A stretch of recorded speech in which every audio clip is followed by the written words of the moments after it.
Yo, dog, look at that smile. Look at that smile, bro. We're back. We're back in business, ladies and gentlemen. It just happened. People, I guarantee, I haven't checked any type of social media. I guarantee it's going fucking crazy. Like somebody lit a dynamite stick and threw it at the internet. It's exploding right now. Guarantee you.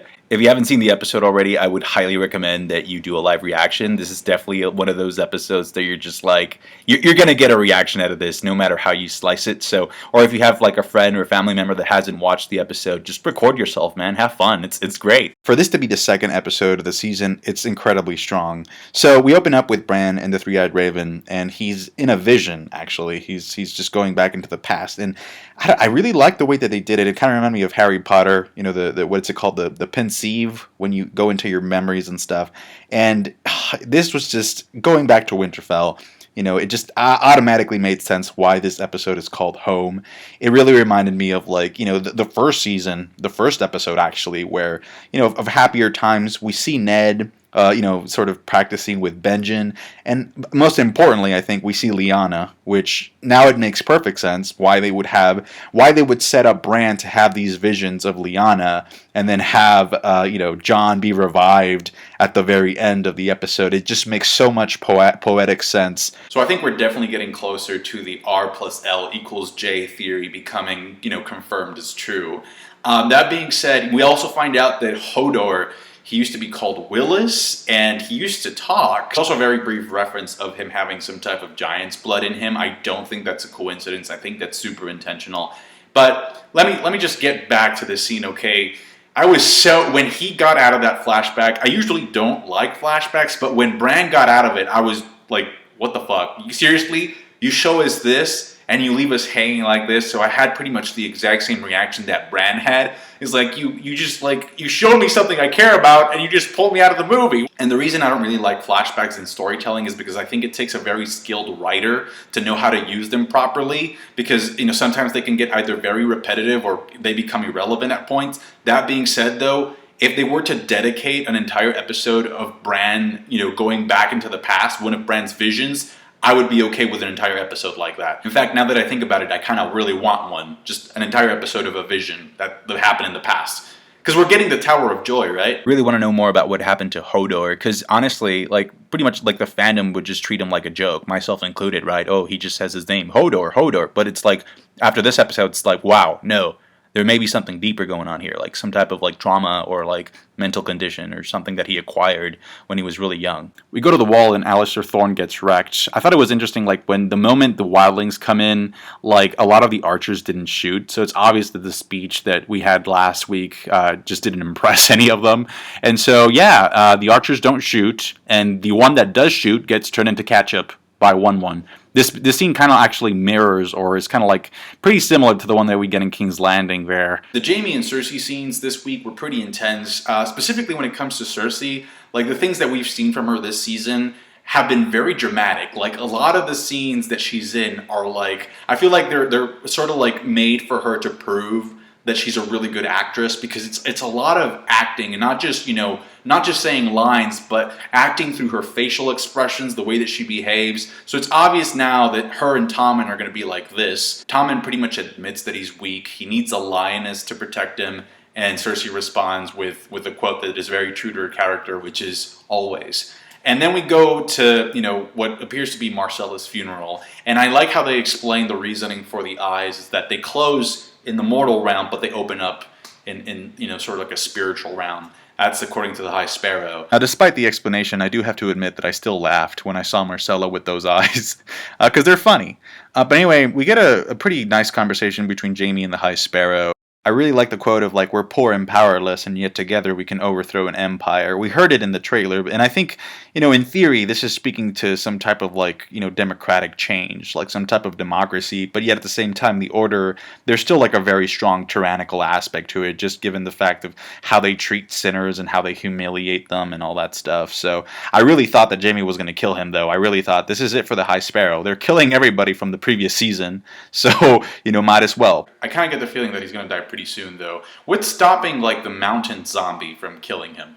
I don't know. By the way, the settings, the shots, these wide shots that we get, absolutely amazing, fantastic work. If I had lost my cock, I'd drink all the time.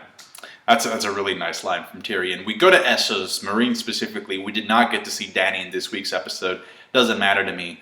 Not for this episode, at least. And so Tyrion, who knows a lot about dragons, because he loved reading about dragons when he was a kid, he's like, no, we can't keep them in captivity. If you keep them locked up for too long, they basically turn to shit. That's according to Tyrion. At first, I thought that he was going to send Melisandre down there to just take their chains off. But no, surprisingly, Tyrion, who is the smartest, character of the show, decides to go down to the, the catacombs, the caves, or whatever you want to call it.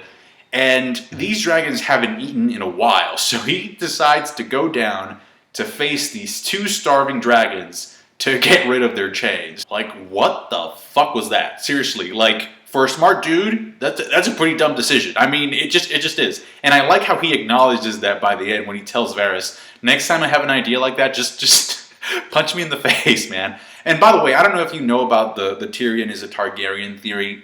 I'm telling you, after this episode, I'm not saying I'm buying it just yet, but after this episode, I don't remember if it was, Viserion or Rhaegal, whatever. But they were about to shoot a ball of fire at him, and they saw Tyrion, and automatically they're like, subdued. That fire just went away. So I'm like, wow, he definitely has. When the hell has he been able to forge a connection with these 2 dragons other than... Wait, when has he ever done that? So how he was able to leave without getting burned or eaten alive is beyond me. Especially because I remember in last season, Dany went down there and they did start shooting fire at her. Not at her, but they did shoot fire. But with Tyrion, they didn't even do that. The Arya scene, I personally thought it was very heartbreaking. And I've actually seen a lot of interviews with Macy Williams, who plays Arya, and she says that she's basically going to be training throughout the entire season. For most of it, anyway.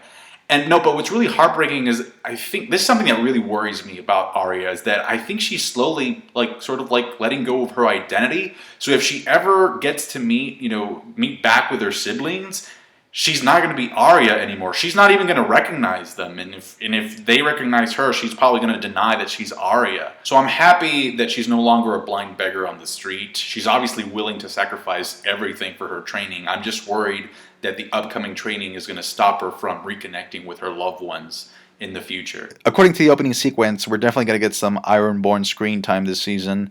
Much needed, by the way. Unless your name is Balon Greyjoy, in which case you're dead. You were killed by Euron in this episode.